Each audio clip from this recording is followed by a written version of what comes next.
Please introduce yourself and tell us a bit about what you are doing at Playmind and what your role on the Inner Friend is. Of course. At Playmind, I'm more of a communications marketing guy, so I take care of everything about events, promoting the game.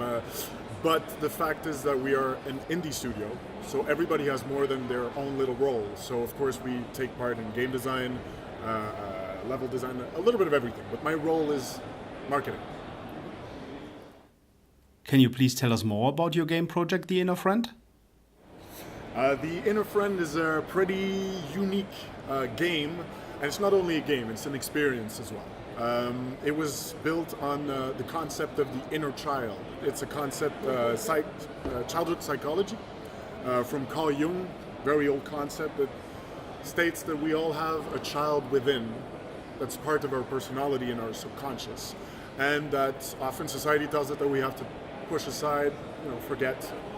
And we say that, of course, if you push that child aside, it's still there. And in this case, a child has been abandoned for so long inside the subconscious that he created this whole crazy world around him based on his nightmares and fears.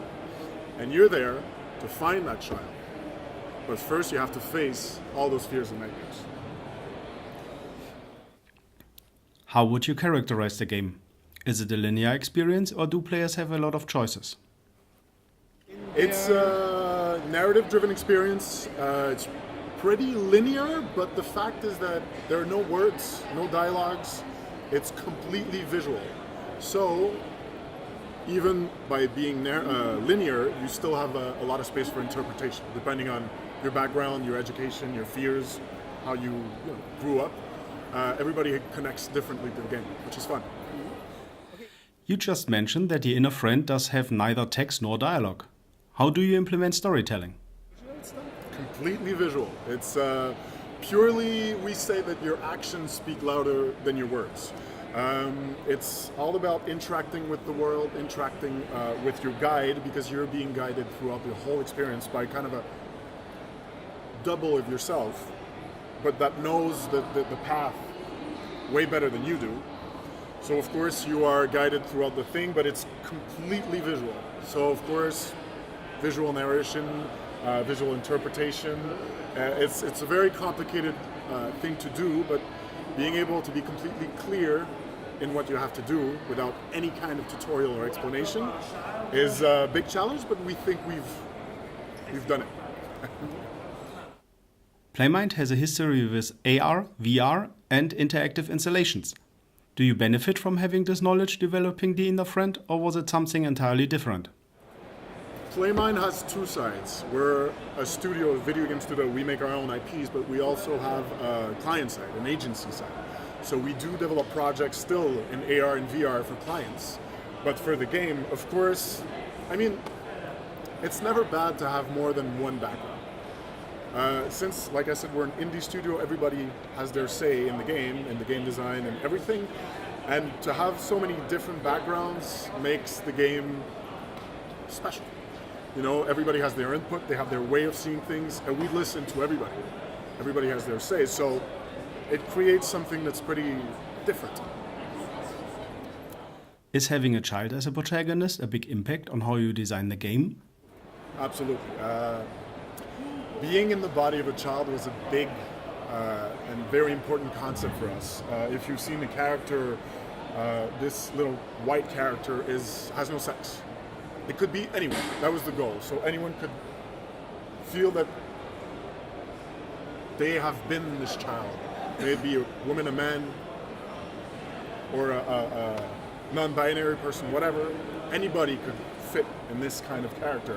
So that's why it's like this. And of course, there's a side of horror in the game, but it's completely psychological.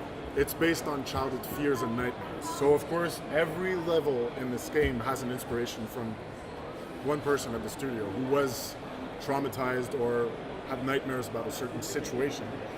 And of course, children have a crazy imagination. So all these levels and all these mechanics and everything are based on very simple situations. But as a child, you take a very simple situation and you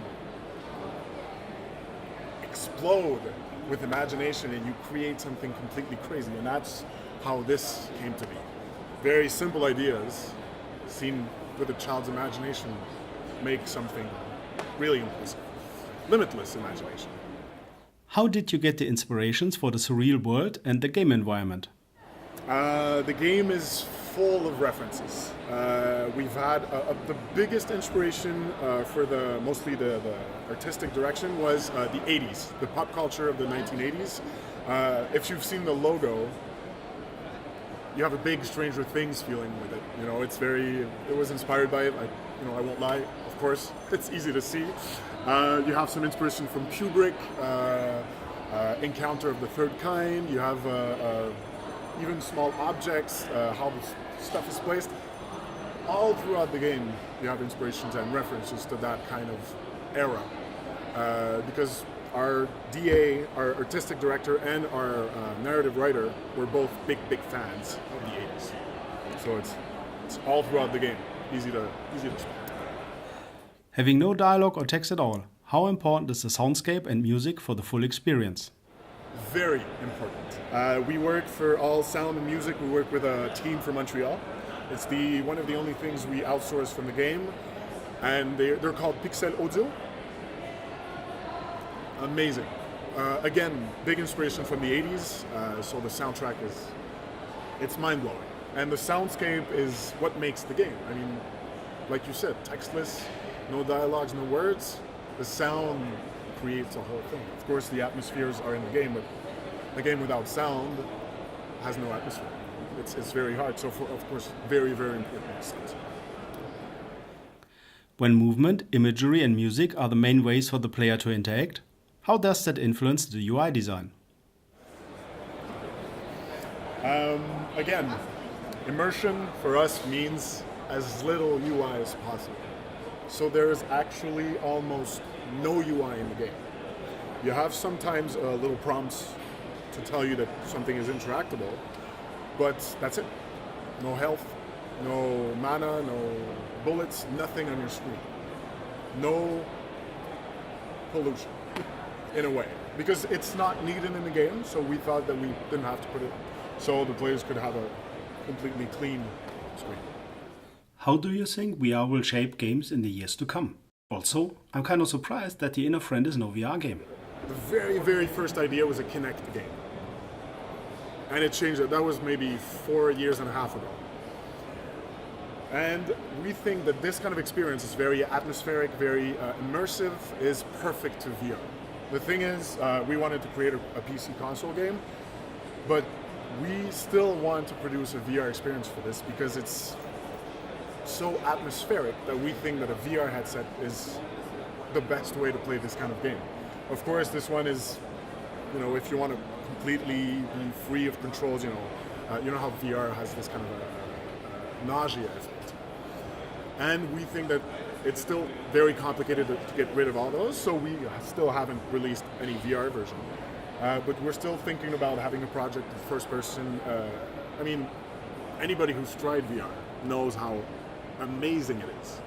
The VR experience is the optimal immersion. And even for people who don't know games like this, you give a controller to someone who's never played, it takes a while. You're not too sure about how to move and everything. You put a headset on something, it's like this. The immersion is instantaneous. And I think it's something that we really have to use in the future. It's going to be, I hope it's going to be big. It's all about the price. Expensive to have one, but so worth it. So worth it. The Inner Friend will be released in September this year. Where will we be able to get the game? Exactly, September 6th. On PC, we'll be on Steam and all the Green Man Gaming, Nuuvem, Humble Store as well. Yeah, really excited. It's been a long development, but we're there.